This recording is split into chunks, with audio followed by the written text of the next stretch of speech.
నేను మళ్ళీ వస్తాను. అండ్ టూర్ ని మీరు ఎందుకు క్యాన్సిల్ చేశారు ఏంటని కూడా తెలుసుకుందాం. సో ఇంద్రశ్రవణ్ గారు, finally it's your turn. So BJP బీఆర్ఎస్లు ఉన్నాయి, తర్వాత కొంత వాళ్ళ ట్రాప్లో పడ్డారనేది నా బహిరంగంగానే సిఎల్పి సమావేశంలో కొంతమంది మీ ఎమ్మెల్యేలు మాట్లాడుకొచ్చిన మాట. కొండా సుస్మిత వ్యాఖ్యలు అఫ్కోర్స్ కాంగ్రెస్ పార్టీలో జరుగుతున్న ఒక సంక్షోభం అంటామా, దీన్ని ఒక విపత్కర పరిస్థితి అంటామా, లేకుంటే అంతర్గత విభేదాలు అంటామా, మీరు ఒక రకంగా అయితే నూతులో పడ్డారు. ఇప్పుడు కాంగ్రెస్ పార్టీ ఒక డిఫెన్స్లో పడ్డది. డెఫినెట్గా విపక్షాలు అంటామా, లేకుంటే పడిన వాళ్ళందరూ రాళ్ళు వేస్తూనే ఉంటారు, డెఫినెట్గా అటాక్స్ జరుగుతూనే ఉన్నాయి. మీ వైపు నుంచి కౌంటర్ ఏంటి? ఇప్పుడు సుస్మితా పటేల్ మాట్లాడిన మాటలకి కొండా సురేఖకు మీరు నోటీసులు ఇచ్చారు, కానీ గతంలో రాజగోపాల్ రెడ్డికి పైన ఎందుకు షోకాజ్ నోటీస్ ఇవ్వలేదు?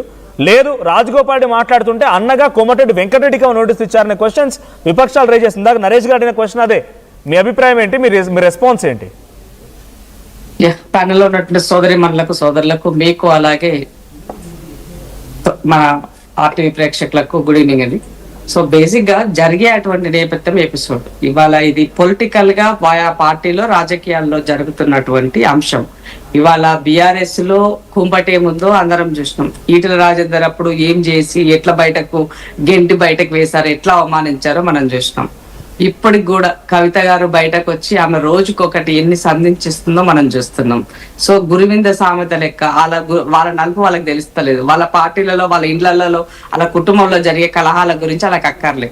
పక్కోడి ఇంట్లో ఏం జరుగుతుందో ఏలు పెట్టి బాగా వాసన చూడాలనుకుంటున్నారు. అట్లాగే బీజేపీ వాళ్ళు ఇప్పుడు బీజేపీలో ఉన్నటువంటి నలుగురు 4 లైన్. బండిది ఒక లైన్, గుండుది ఒక లైన్, అలాగే ఈటలది ఒక లైన్, రామచంద్రరావుది ఒక లైన్, వీళ్ళు 4 కిషన్ రెడ్డిది ఒక లైన్. సో ఇట్లా ఎవరికి వాళ్ళు వాళ్ళ పార్టీలకు సంబంధించిన అంశాల పట్ల, అంతర్గతంగా ఉన్నటువంటి ఇష్యూస్ పట్ల వాళ్ళు కాన్సన్ట్రేషన్ చేస్తే ఎవరి పార్టీ వాడు బాగా చేసుకోగలుగుతాడు. అట్లా కాకుండా పక్క పార్టీల ఏలు పెట్టేసి ఇంట్లో ఏం గెలకాలి, ఏం చేయాలి, ఈ అధికారాన్ని ఎట్లా పడగొట్టాలి, రేవంత్ రెడ్డి ఎట్లా బాగా బ్రహ్మాండంగా పాలన కొనసాగిస్తున్నాడు, ఇది చేయకుండా ఎట్లా అడ్డుపడాలి, వీక్ మైండ్ ఎవరైతే ఉన్నారో వాళ్ళని ఎట్లా ఆడుకోవాలి, ఇది ఈ తెలంగాణ రాష్ట్రంలో. ఇప్పుడు మీరు ఏమన్నారు? కొండా సురేఖ, కొండా సుస్మిత వీక్ మైండ్, వాళ్ళని చూసి ఆడుకుంటున్నారు అనే భావన మీకుందా? నేను చెప్పాల్సిన అదే నేను చెప్తున్నా. ఇప్పుడు వీక్ మైండ్ మీన్స్ ఇక్కడ ఓ మంత్రిగా పనిచేస్తుంటే సీనియర్ గా గతంలో అనుభవం ఉన్నటువంటి వ్యక్తిగా మళ్ళీ ఇవాళ 10 అధికారం వచ్చిన తర్వాత రేవంత్ రెడ్డి గారు మిమ్మల్ని మంత్రి చేస్తే మీరు 4 గోళ్ల మధ్య సమస్య ఏదన్నా ఉంటే ఇంట్లో మాట్లాడుకోవాలా, ఇంటి పెద్దలతో మాట్లాడుకోవాలా, 4 గోళ్ల మధ్య మాట్లాడుకోవాలా. అవి కాకుండా బహిరంగంగా రచకెక్కి పార్టీకి సంబంధం లేనటువంటి అమ్మాయి తను మాట్లాడినప్పుడు డెఫినెట్ గా పార్టీ అన్నా, ప్రభుత్వం అన్నా, రేవంత్ అన్న అభిమానం ఉన్న వాళ్ళం ఎవరమైనా కూడా దాన్ని ఖండించాల కూడా. ఎందుకంటే పార్టీ భవిష్యత్తు నలుగురు మాట్లాడుకునేటువంటి విధానంలోకి వెళ్ళిపోయినప్పుడు అది నీనా మధ్య కాస్త మనకి వెళ్ళిపోయింది. సో డెఫినెట్ గా దాన్ని ఖండించాల్సిన అవసరం ఉంది. మేము స్ట్రైట్ గా అదొకటి అడిగినాము. సుష్మాకి ఏం సంబంధం? రేవంత్ రెడ్డి గారిని, ముఖ్యమంత్రి గారిని ఆమె ఏమంటారు కళ్ళు నెత్తికెక్కిన లెవెల్లో మాట్లాడే స్థాయి ఆమెకి ఎక్కడిది? ఏముందని, దేని గురించి, ఎందుకు కళ్ళు నెత్తికెక్కినాయి అంటే అమ్మకి మంత్రి పదవి ఇచ్చి తిట్టిపించుకొని కళ్ళు నెత్తెక్కినాయి అని అడుగుతున్నాను నేను. ఇదేనా? ఎవరి కళ్ళు ఎవరికి నెత్తినెక్కినాయి కనబడతలేదా మాట్లాడే విధానాన్ని బట్టి? సో సభ్య సమాజంలో సంస్కారంతో మెలగాల్సినటువంటి అవసరం ఉంది. నలుగురికి చెప్పే స్థాయిలో ఉన్నటువంటి మనం నలుగురికి చెప్పించుకోవడం అన్నది సిగ్గు చేయటటువంటి వ్యవహారం అంటున్నాను. సో మేము మాట్లాడిన తర్వాత అక్క తన బిడ్డ మాట్లాడిన విషయాలు తన వ్యక్తిగతం, తన బిడ్డ వ్యక్తిగతం అని చెప్తున్నారు.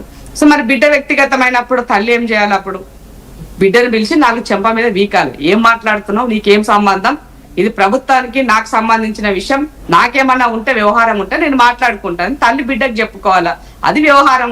అలా కాకుండా ఇంకింత రెచ్చగొట్టే విధంగా ఇంకింత వ్యాఖ్యలు చేస్తూ మాకు రేవంత్ రెడ్డి గారే టార్గెట్, ఆయన కుటుంబమే టార్గెట్, ఆయన అవినీతి చేస్తున్న టార్గెట్ అంటే ఏమనాలా? అమ్మాయిని ఏం మాట్లాడాలా?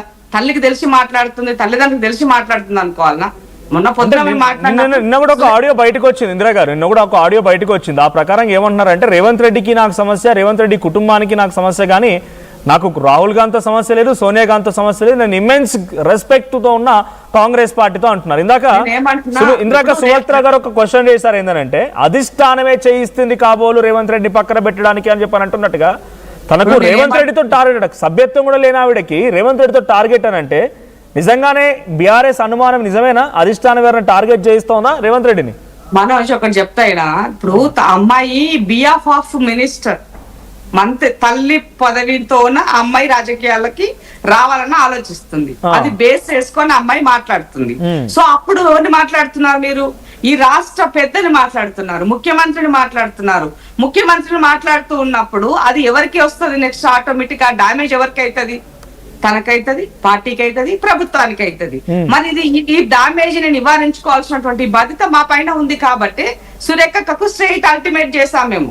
అక్క నువ్వు అంటే గౌరవం ఉన్నది, నీ మంత్రి పదవి ఇచ్చినందుకు ఈ అమ్మాయిని తిడుతుంటే మరి ఆ క్యాబినెట్ లో ఉన్నటువంటి మీరు, ఆ హోదాని అనుభవిస్తున్నటువంటి మీరు, మరి వాళ్ళ దానిని స్పందించి ఖండించాల్సినటువంటి బాధ్యత మీ పైన లేదా?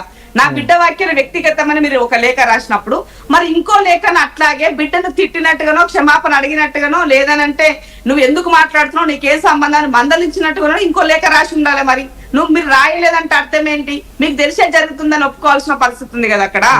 అంటే ఇప్పుడు ఇక్కడ కుటుంబంలో జరిగేటువంటి తగాదలు కుటుంబ పెద్దలతో కూర్చొని చర్చించుకోవాల్సింది వదిలేసి రచ్చకెక్కి పక్క పార్టీలకి అస్త్రంగా మాట్లాడుతున్నటువంటి సందర్భంలో డెఫినెట్ గా దీన్ని మాట్లాడాల్సిన అవసరం ఉందంటున్నా నేను.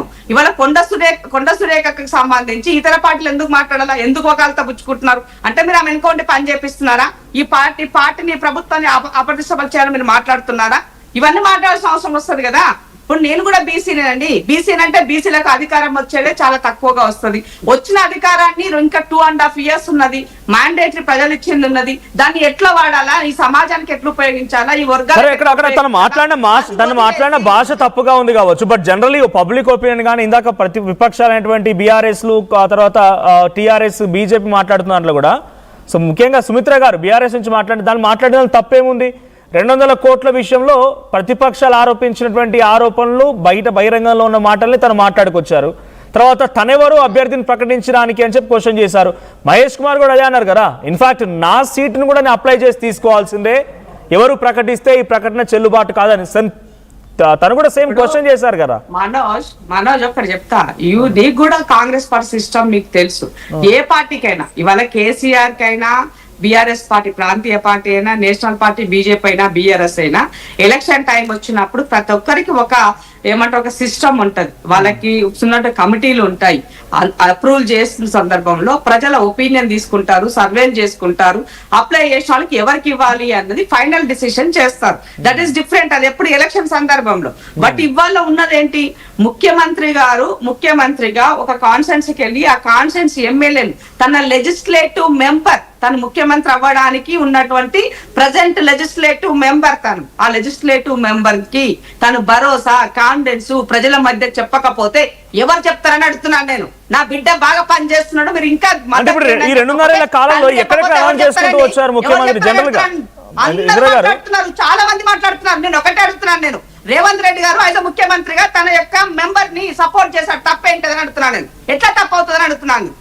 మహేష్ అన్న చెప్పింది ఏంటి, పార్టీకి సిస్టమ్ ఉంటది, క్యాండిడేట్ లో ఇచ్చినంత మాత్రాన అది కాదు అని అంటే తను చెప్పినటువంటి అర్థం ఏంది, ఎలక్షన్ ఇప్పుడు కాదు ఇంకా చాలా రోజులు ఎలక్షన్ ఉన్నది. అప్పటి సందర్భంలో బీఫామ్ ఇచ్చేటప్పటికి ఉన్న system, AICC system, PCC system, CW system.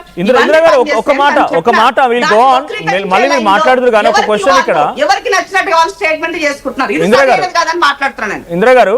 ఇప్పుడు ముఖ్యమంత్రి 2.5 కాలంలో ఎన్ని పర్యటనలకు పోయారు? ఆదిలాబాద్ పర్యటనకు పోయారు, కరీంనగర్ పోయారు, వరంగల్ పోయారు, చాలా పర్యటనలకు పోతున్నారు కదా. ఈ 2.5 కాలంలో ఎంతమంది ఎమ్మెల్యేలని మళ్ళీ గెలిపించండి, మళ్ళీ పరకాల్లో మీరు దీవించాలని చెప్పి ఎన్నిసార్లు